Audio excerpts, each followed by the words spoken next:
This episode is brought to you by Vital Farms. Isn't it bullshit to have to question where your food comes from? At Vital Farms, you can trace your pasture-raised eggs all the way back to the source, the pasture. On the side of each pasture-raised carton of eggs, you'll find the name of the farm where your eggs were laid. And when you look the farm up on their website, you'll get a peek at all the sunshine, fresh air, and open space the hens enjoy. Learn more and find out where to buy them at vitalfarms.com. Vital Farms, keeping it bullshit-free. This episode is brought to you by Klaviyo, the platform that powers smarter digital relationships. With Klaviyo, you can activate all your customer data in real time, connect seamlessly with your customers across all channels, guide your marketing strategy with AI-powered insights, recommendations, and automated assistance, deliver experiences that feel individually designed at scale, and grow your business faster. Power smarter digital relationships with Klaviyo. Learn more at klaviyo.com/Spotify. That's KLAVIYO.com/Spotify. Welcome to the Human Capital Innovations Podcast, your go-to source for personal, professional, and organizational growth and development. We hope you tune in often for all things people management, organizational development and change, organizational leadership, and social impact related. Maximize your personal and organizational potential with Human Capital Innovations Podcast.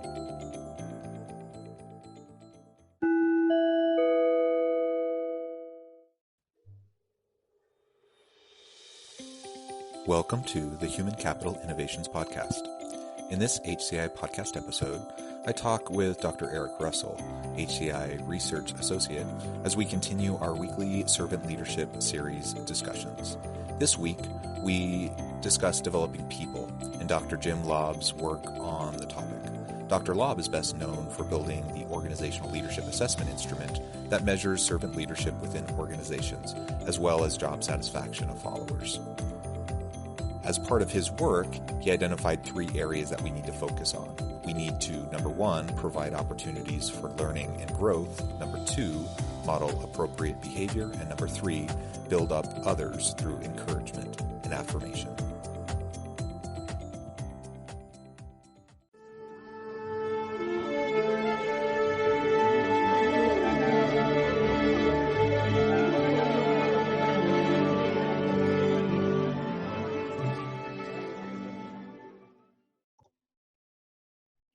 Dr. Eric Russell, welcome back to the Human Capital Innovations Podcast. Thanks. Great to be here.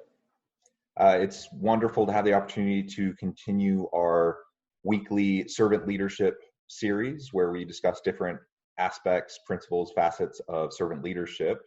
And I'm really excited to have the opportunity to talk with you today about developing people as it pertains to servant leadership.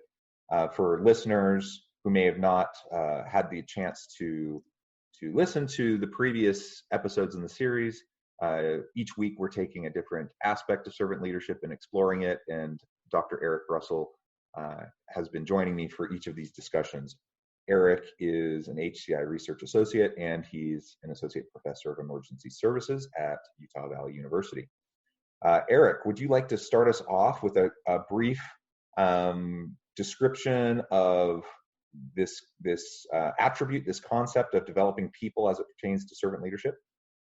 I will. So there was a big movement in the 90s to take Greenleaf's writings and take them beyond the theoretical concept and more along the lines of research and actually going out there and testing it within organizations and developing measurement tools and ways that we can assess organizations and individual leadership. And one of the more famous ones was developed by Dr. Jim Laub, and it's known as the Organizational Leadership Assessment Tool.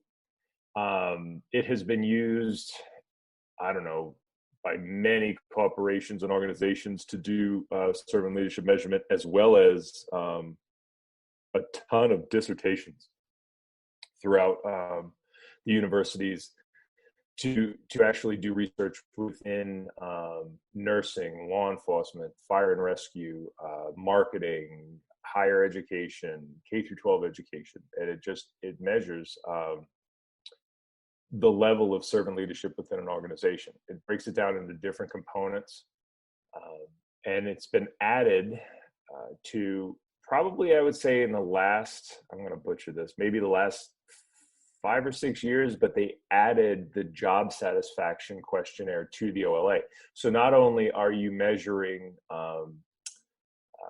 servant leadership within an organization, but you're also measuring the job satisfaction of followers, and that's a great telltale sign of a servant leadership organization. Is there's high job satisfaction, and there've been a lot of correlative studies between those two that have been done recently. There was one done in the fire service that was published about a year and a half ago, 2 years ago.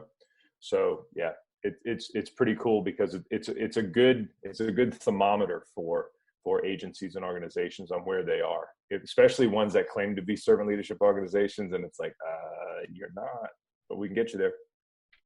Yeah. And you mentioned briefly all of these studies that look at the connection between servant leadership and job satisfaction. And I don't know actually if there are similar studies that look at servant leadership's connection to employee engagement, productivity outcomes, those sorts of things. But certainly those are connected with job satisfaction, and job satisfaction is clearly connected with a servant leadership organization. And so perhaps job satisfaction is a mediating factor or something like that. Do you know anything about any of those possible studies? We do. We have stuff as far as employee engagement, sales improvement. Let's see what else. Retention, creativity, innovation. There's been all sorts of studies done on all of those areas. And there hasn't been one yet that found that servant leadership doesn't improve all of that stuff. So yeah, they're definitely there. There's need for more studies. Every single one of the studies that I'm familiar with have said, listen, we need more future research is needed. We need to expand this stuff out. There also needs to be more quality. There needs to be that more qualitative to get that experience, that voice of the individuals. So there is definitely not just work that exists, but also more work to be done. It never ends. Sure. And I think about, this is a bit of a tangent, but I think about, for example, the job satisfaction literature that's been around for 60, 70 years, that's been developed, and literally thousands and thousands of studies have been done in just about every arena that you can possibly conceive of, right? So there's so much research, and the job engagement, the employee engagement stuff has really only emerged over the last couple of decades, really full force the last decade or so. So even though that's caught on, there's just not as much of it yet, and certainly not as much that would be directly connected to servant leadership.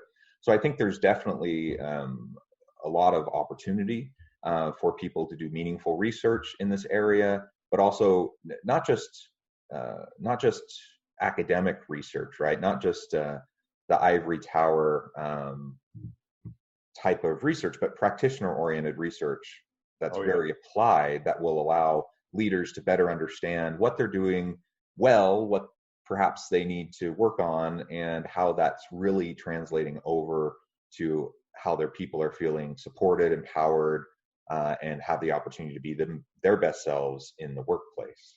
Mm-hmm. No, well said. There's a big movement to try to get academia to stop publishing these.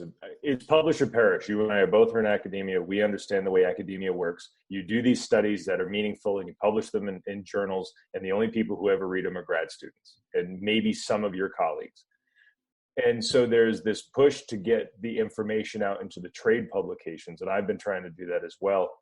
Is because there's been a lot of stuff that's been discovered, but it's hiding in these journals. And then if you have to have a subscription to these journals, it's like, well, who the hell is going to read these things? And the way we write in academia, it needs to be translated for trade and industry where it's actually something that's enjoyable and meaningful.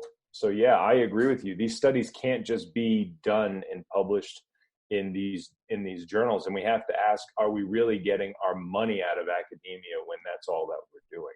I get the whole medical studies there, but we need to make sure that our work as academics is getting to where the rubber meets the road. Yeah, great. Well, then that was a little bit of a side tangent, but but relevant. But relevant, very, yeah. Yeah. So let's come back to the organizational leadership assessment instrument and Dr. Jim Laub. his servant leadership attribute of developing people, that refers to providing opportunities for learning and growth, modeling appropriate behavior, building up others through encouragement and affirmation. It's all about that support. It's all about kind of having a growth mindset, a coaching mindset, where you see yourself as a leader. You see your role as trying to lift everyone around you, right? Right. So where do you feel like organizations are coming up short when it comes to developing people generally, but also specifically as it relates to servant leadership? So for some of them, and there's all different areas, and there's some organizations that do a great job at this too, by the way. Like there are some definitely modeled organizations that do a great job at employee growth and the development of people.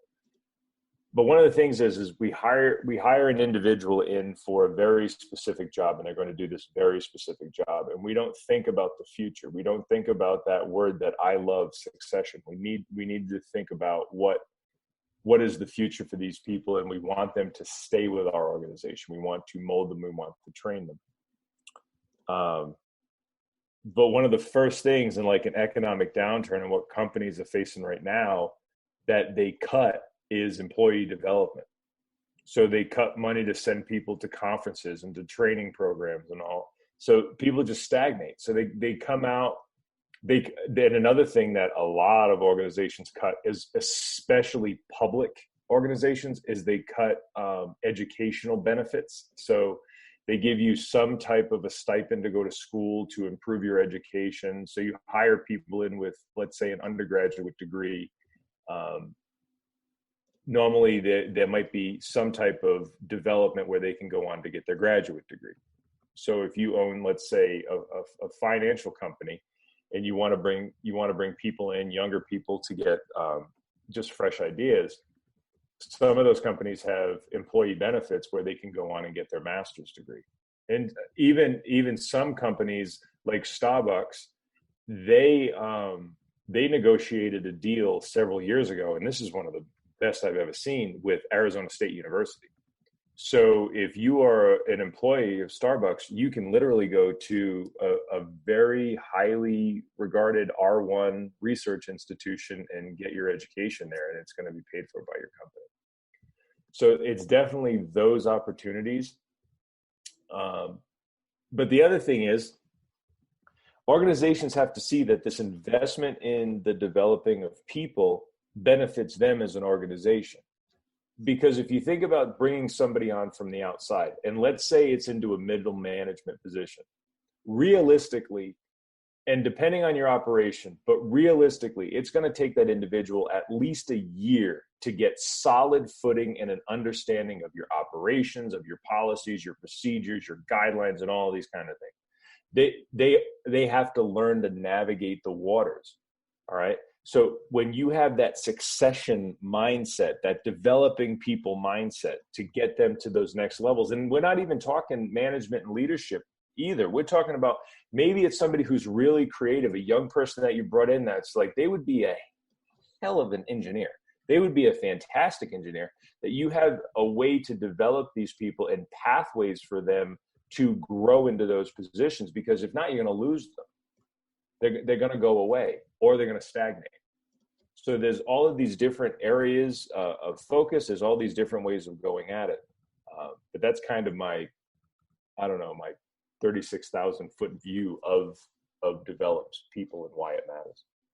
Yeah, that's a great overview. And like you said, there are some really great examples of companies that do this quite well. Unfortunately, there's also many companies that don't do it quite so well. And you're absolutely right. It's really one of the first things to get sliced when we're in a time of crisis, in a time of budget constraints. A global pandemic putting the strain on finances of organizations. One of the very first things that they look to is how to trim back on their investment in their people.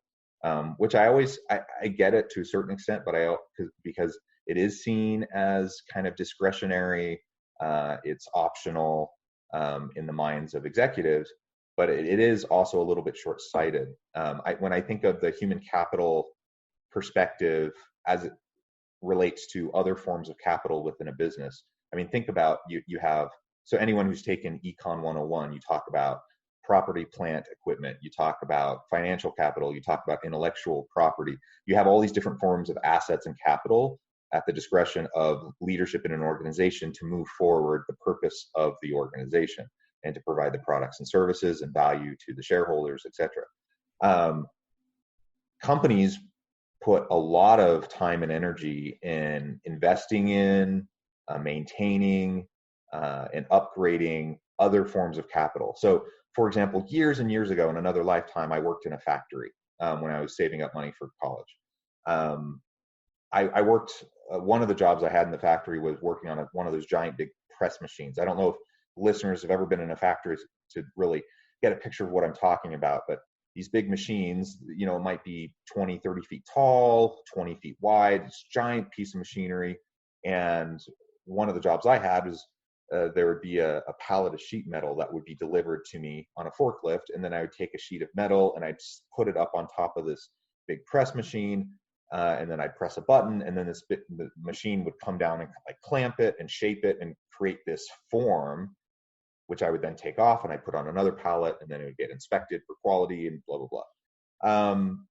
Those machines were super expensive, and they were essential. If those machines weren't working right, if they weren't calibrated right, if there was even the slightest defect, then you would have waste and all sorts of costs associated with that. So you better believe the company spent a lot of time and energy and money monitoring the quality of the stuff that came out of the machine, but also maintaining it, servicing it, getting upgrades when appropriate, etc.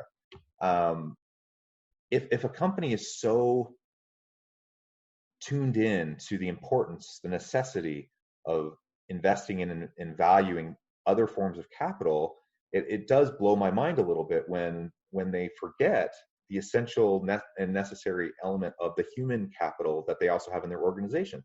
Because the human capital is also super expensive, particularly at higher levels in the organization. The cost of one bad employee and the cost to replace an employee, these are tremendous expenses to organizations. Yet, when we're in a time of financial trouble, it's usually one of the very first things that is going to be cut. They're not going to cut maintenance on the machinery, but they will cut the investment in the people and helping develop the people. So I just throw that out there as something to noodle on for leaders.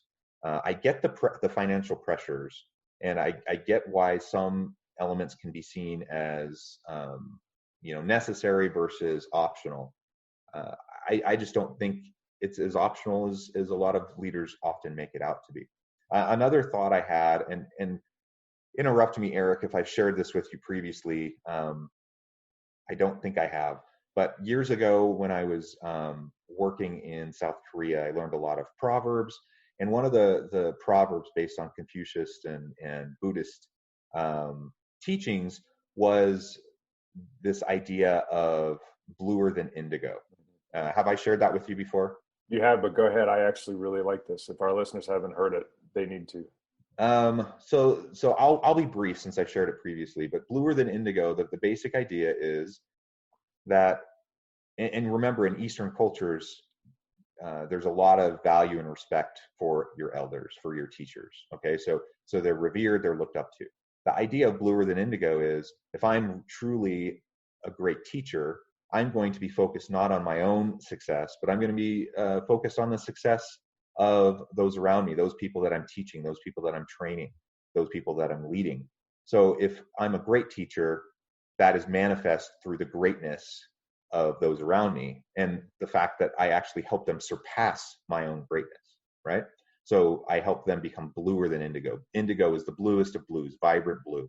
I'm that vibrant blue. I want to help them become even bluer than I am, right? Or surpass my own expertise, my own contributions to the world. That's what servant leadership is about, and that's what developing your people is about. But that can only happen if and when we get outside of ourselves. We're not focused on our own reputation, our own ego, our own career trajectory, but we're truly focused on those around us. And then that's when really great, amazing things can happen. I like it. So if we look, everything that the foundational servant leadership writings and research, everything goes back to those three pragmatic questions. Do your people grow? Are they more likely to become servants themselves? And then what happens to the most vulnerable amongst us? And so developing people hits all three of those things. I always had a feeling, even though there was times, like I said, and I've said this in talks before, I wasn't the best leader. I wasn't, looking back. And there were times that I was really good at what I did.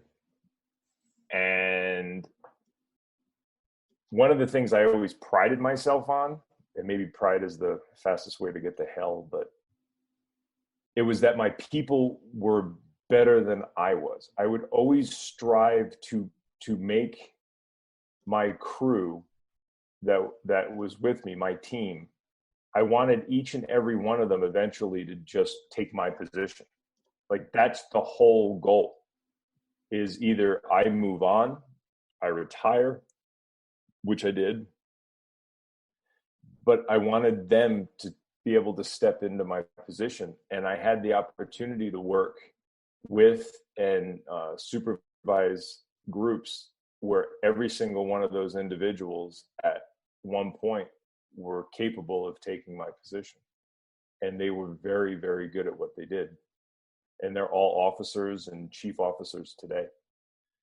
And I get a lot of satisfaction in that, of developing people. It also allows you, the more you can develop your people and the better your people are, the faster you can turn that leadership off switch.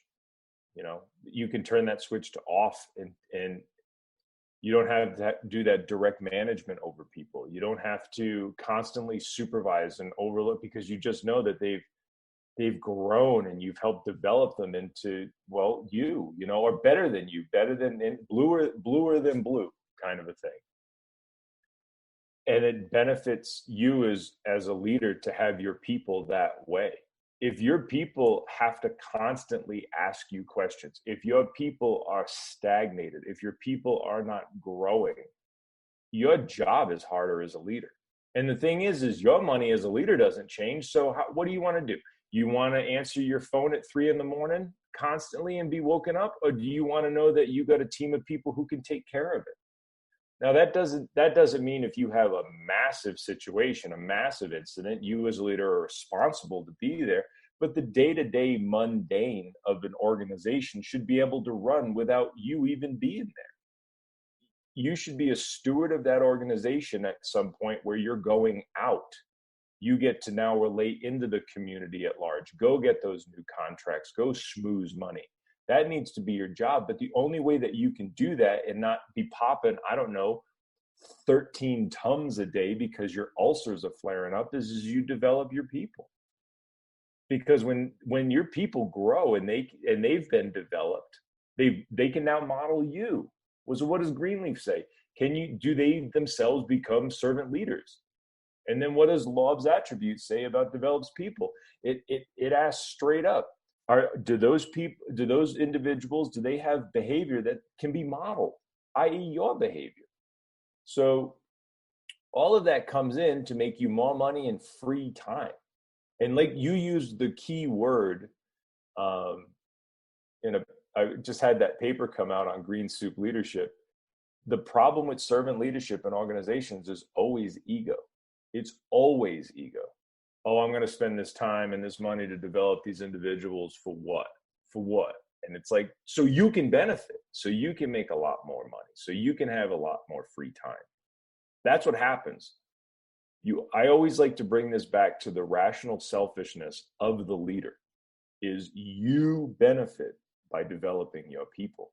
Because when they themselves get built up and they themselves can be empowered and delegated to, you're free to go do the things that you want to go do. You can even start a second business if you want. It's up to you, you know? Yeah, and it's not just about selfishness though. It's more complex than that if we're thinking about ego, right? And we could go down a rabbit hole talking about Oh, we can go way deep. all about ego. But when I think of, I mean, what you were describing is absolutely correct. If there's a certain amount of self-interest, it benefits everybody when we tap into it, because then I realize, that I look better.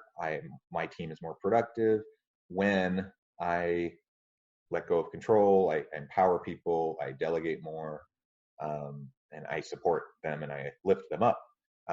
That helps them. That helps me. That helps everybody, right? And so that's different than me just walking around being a complete jerk, trying to get everyone to stroke my ego all the time. These are different types of ego or self-interest that we're talking about, I think. Let's get back to these principles as they relate to Dr. Laub's work around developing people.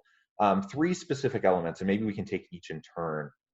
First, providing opportunities for learning and growth. Second, modeling appropriate behavior. And third, building up others through encouragement and affirmation. So let's start with the first one, providing opportunities for learning and growth. What do you see as the biggest opportunity here for organizations, even during an economic downturn when budgets are tight and maybe companies may be inclined to cut budgets towards training programs and such? What are some creative ways that organizations can still provide opportunities for meaningful learning and growth of their people?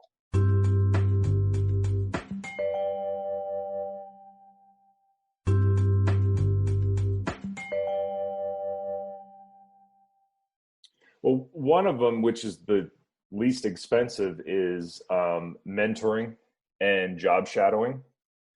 That is probably the easiest and most bang for your buck that you can get with your employees.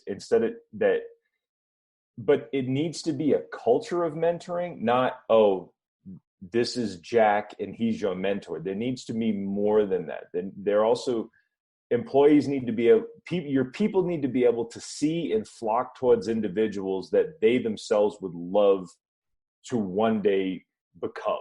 Yeah, and if I can add to that, also, I think the mentoring's really important, and I completely agree.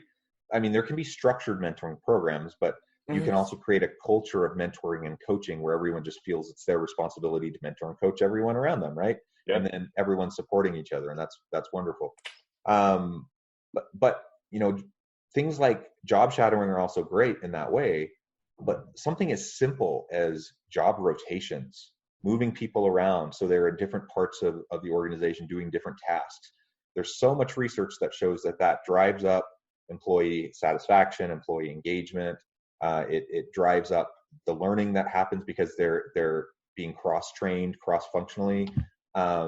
They get exposure to new people, so there's more mentoring opportunities because now they know more people around the business. And it's a huge benefit to the organization because now they have more people to help out in different areas. If someone goes on maternity leave or they get sick or whatever, someone leaves and they haven't been able to replace them yet. So I mean, it doesn't really cost anything, and it's a huge benefit to both employees and the employer.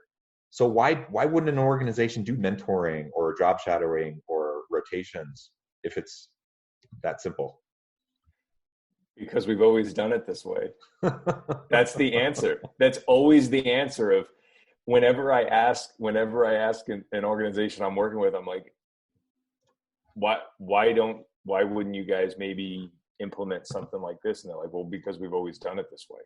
Oh, that's good. That's the easy answer because it's the easy way out.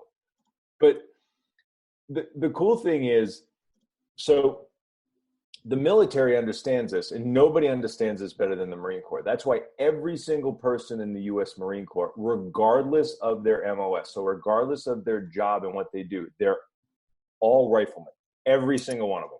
They're all trained in basic infantry, every single one of them. So they might go on and become I don't know, services, mortuary services, KP, whatever it is, or they might become a tanker, or they might go on and become a Raider or an MSOC Marine and go special forces route.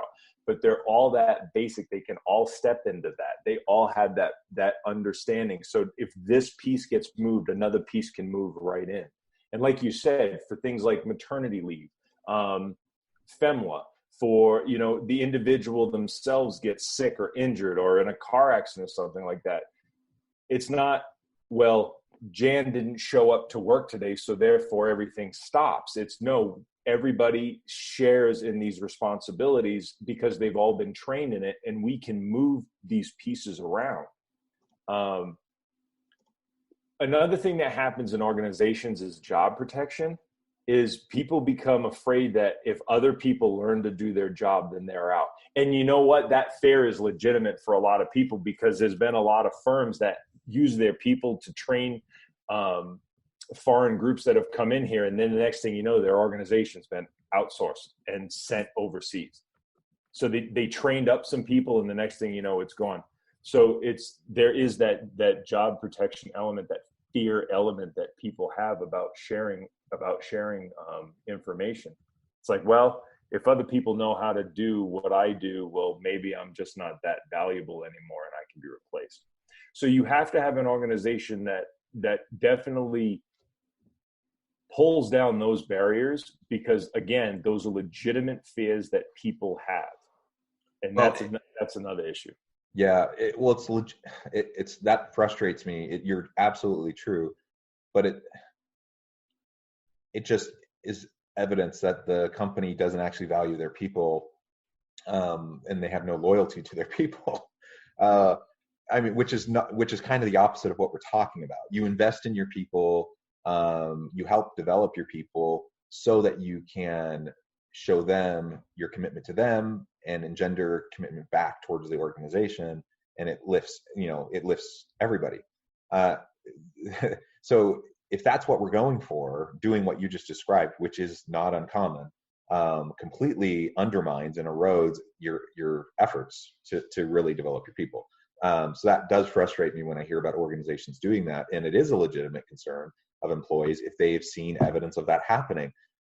So then, I mean, whether it's perceived by the employee as being that way and being dangerous, or the company's actually done something to demonstrate that, yes, it is dangerous for you if other people are good at what you do. Yeah. Either way, the result is now you have employees that they intentionally silo information. They intentionally try to put up barriers. So they're the experts. So everyone has to come to them. And that is incredibly problematic for a whole range of reasons for a healthy, successful organization to be able to thrive.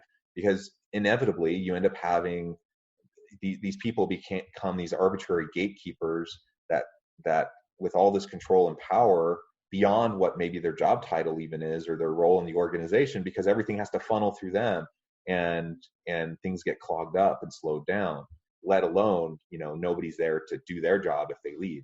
I once, years ago, this was maybe even a decade ago. Yeah, it was about a decade ago. So it was after the financial collapse back in 2008 and the recession that followed. And I had a student in one of my classes at the university. We were talking about succession planning and early retirement and preparing people to take over roles and such. And she was sharing the story of her father, who was a senior engineer at Boeing. He'd been there for like 30 years, and he made a ton of money. He was very expert in what he did. There really wasn't anyone else that could do what he did. He made a ton of money, but because of the recession, Boeing rolled out early retirement plan. So if you take this early retirement, we're going to give you a severance package, and then they can clear off, all of those high salaries off the books. That was the point, right? So he was close to retirement anyway. So he took the early retirement, cashed out his severance, and left and started retirement. Well, lo and behold, within a year of him leaving, Boeing churned through like 3 or 4 different people in that position, none of whom could do the position because nobody had his institutional knowledge, his technical expertise. No one was able to do it because he was the sole expert that could do that job at Boeing. And they tried hiring these Ivy League, really well-trained younger people that they could pay less money and then train up. And it was just really hard. So that what they ended up doing is hiring back my student's father as an external consultant. So now they had a person in the position full time that they were paying a salary, plus they were paying my student's father about 1.5 times his normal salary when he was in the position himself to come and be on the job. And he did that for like 2 years. So he got his severance, he got his like 1.5 times external consultant fee, and Boeing had to pay another person the salary. I mean, how stupid. And it's not like Boeing is a stupid company. They're a very mature, large global company, but they fell into the same trap that so many people fall into. They didn't have people, they didn't have succession planning. They didn't have people who had been developed over time. My student's father made out like a bandit. Boeing probably ended up spending 5 times more than what they would have spent just to keep him on the job in the first place. And ultimately they had to bring him back so he could train people and get people ready to do the job. That we see that replicated over and over and over again in organizations that aren't thinking about developing your people. They're not thinking about succession planning. And I hear this constant concern about, well, if we train them, they're just going to turn around and leave. Oh yeah, that's a good one. Maybe they will, but if you don't train them, I guarantee you they're going to leave. Oh yeah, they're gone. They're going to go somewhere else. They're going to go to your competitor. So, I mean, I get it. We're not, things have changed in the world, and we're not in this situation where people go work for a company for their entire career. People shift jobs. They shift jobs relatively rapidly nowadays. But that doesn't mean the benefits of investing in your people are any less than they were before. In some ways, it's way more vital now than it was before because of the hyper-competitive labor market and being able to attract and retain good people. So. Yeah, and there's a lot of organizations that do it right, and they don't have to worry about losing a person. When you talk about one of the biggest costs that organizations face is retention. So what does it cost you to bring a new person on, to get them spun up? Like, where is that cost? But going back to the student's father, the problem with organizations is they start looking at individuals as processes. So it's like, okay, if I move this piece here, this piece costs here, and this piece goes, but but they've outsourced humanity. You know what I'm saying? It's usually people within a human resources department that has no idea. They're just looking at numbers, and I'm not blaming them either. They've kind of been set up to fail in all of this too. They're just looking at numbers. So if you're looking at somebody that's going, okay, we have an engineer here that's making $210,000 a year. This individual's been with the company for X amount of time. We could move this individual out, bring in a new graduate at about $105,000 a year, and it's going to cost us this to pay them out, and we clear the books of this salary. Okay, that's cute, and it works on paper. It always does. Everything always works on paper. But what you just did is you just flushed all of that experience and talent out the door because you didn't value it. So what do you put the value on? I think about it like an automobile. When somebody says to me, well, a car's a car to get you to point A and point B. Okay, that's cute. Yeah, that works. I'll take that argument until you drive a Bentley. If you've ever been in a Bentley, it blows you away. A Toyota Prius will never be a Bentley, but yet they're both automobiles. And so that's what you're paying for. That senior engineer, and let's face it, there is age discrimination in organizations. Like we look at a lot of different discrimination, and age discrimination is huge in organizations. There's a reason that individual is paid the money that they are, and you better hope to retain them, because other companies, I think about like Lockheed Martin, Airbus, Northrop Grumman, they would love to have an individual with that kind of experience that they could throw consulting work. 1099 the individual, you don't have to pay them benefits, but they're going to get all of your talent, all of your experience.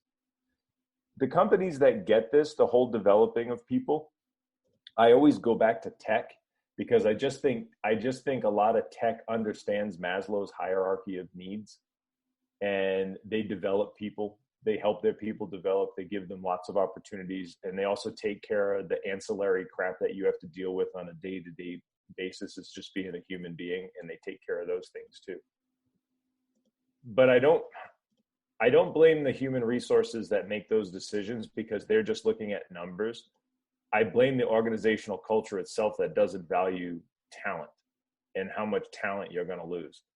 Because if you see a young person that's come into your organization, let's say the mailroom, let's say they're running deliveries, and he or she is they're just hungry. They're a go-getter. Maybe they're a kid that's a first gen. Maybe they're a kid that would be, that their family just never had these opportunities, but you can see it in them.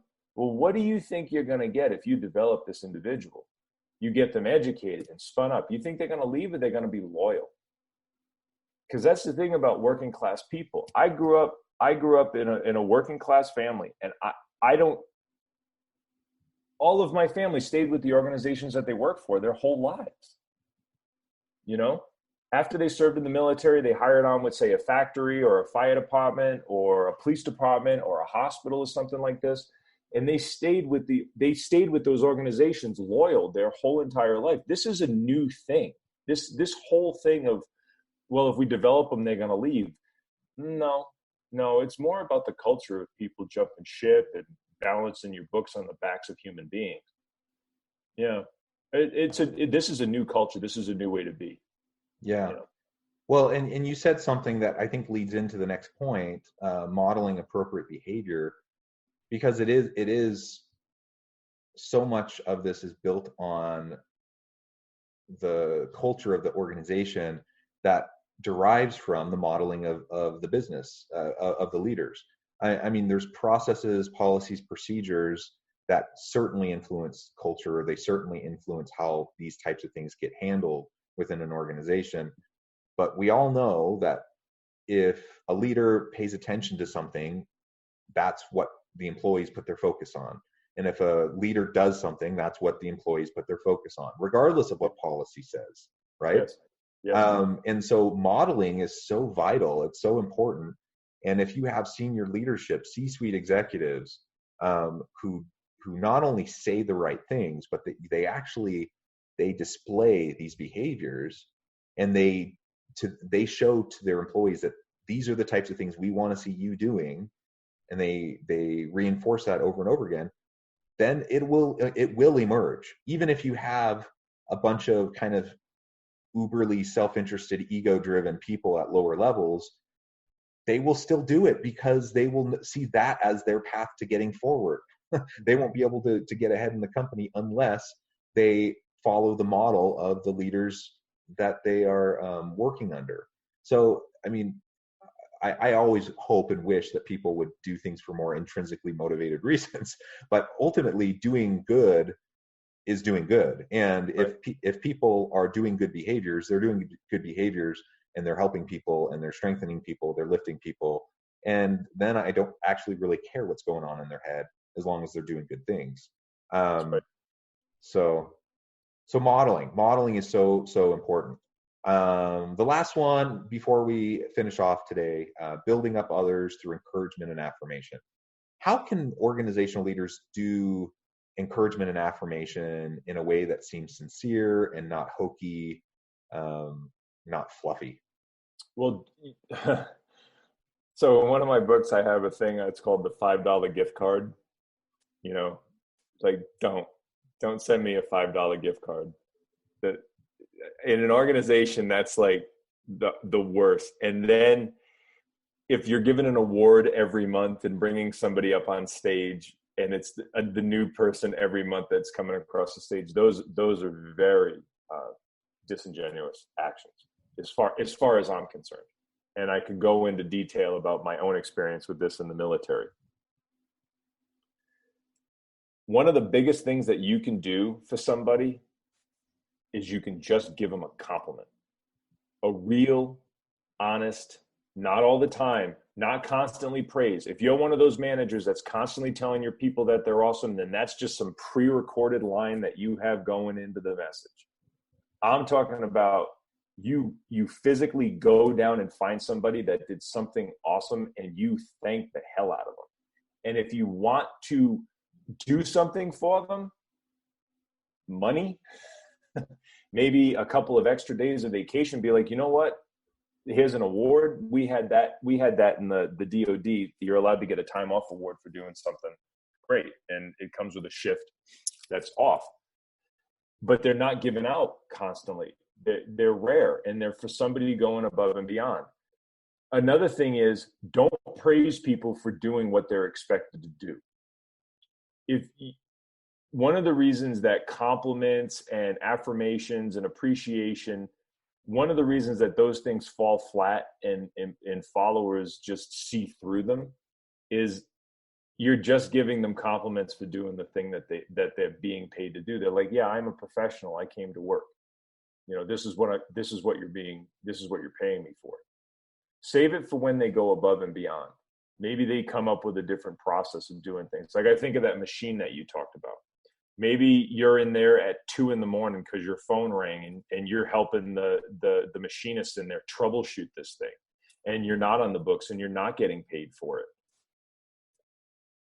If the individual that owned that plant came to you a couple of days later and was like, I'm very impressed with what you did. I'm absolutely grateful for you coming in here. It meant a lot. That's going to go a long way. It just will, because that's an individual taking a time out of their busy day, and leaders and managers are busy as hell, and they have the weight of the world on their shoulders. And for them to just take just a small amount of time to do something like that, that goes a long way with people, because it's genuine. It's not, it's genuine. Yeah. I think being sincere, being genuine is really key. As we wrap this up today, just to reiterate, so it's so vital to create a culture of people development where everyone feels responsible to coach and mentor each other, where everyone feels responsible to help each other and lift each other, and that's modeled by senior leaders.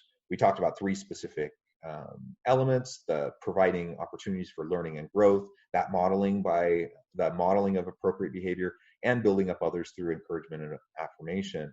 And as organizations do this more, you're going to get people in your organization, even if maybe their heart is in the right place or whatever, however we want to define that, initially, as people start to live and work this way and perform and have these types of behaviors, what I've seen is that people very quickly their mindset comes along with it, right? So even if initially they kind of begrudgingly do the behaviors because they think that's what they have to do, they start to see the efficacy of it. They start to see the value of it, and then they will carry that forward when they're in leadership positions in the future as well. Well, Eric, it has been a pleasure talking with you again today about developing people as it relates to servant leadership. I encourage listeners to go back and listen to all the episodes in this series, scattered throughout through all the other episodes that we've been releasing. We've been doing this about once a week, and I think we are having some really great discussions. Eric, I hope you have a great week. Anything you want to say as parting words? No, I think this is a topic that we could probably spend even more time on. We'll probably do more talks on developing people.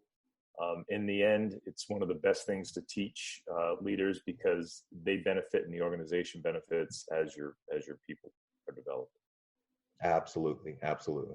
Well, thanks, listeners, for being here. Thanks, Dr. Russell, for joining me. And I hope everyone stays healthy and safe. Have a great week. See ya.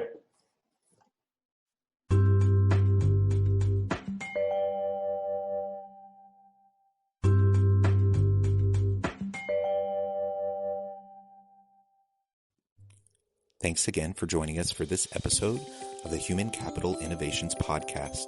I hope you stay healthy and safe, and that you have a great week.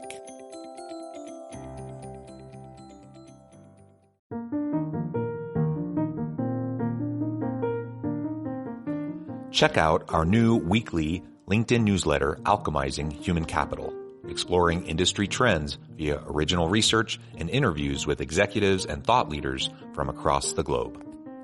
We look forward to having you join us.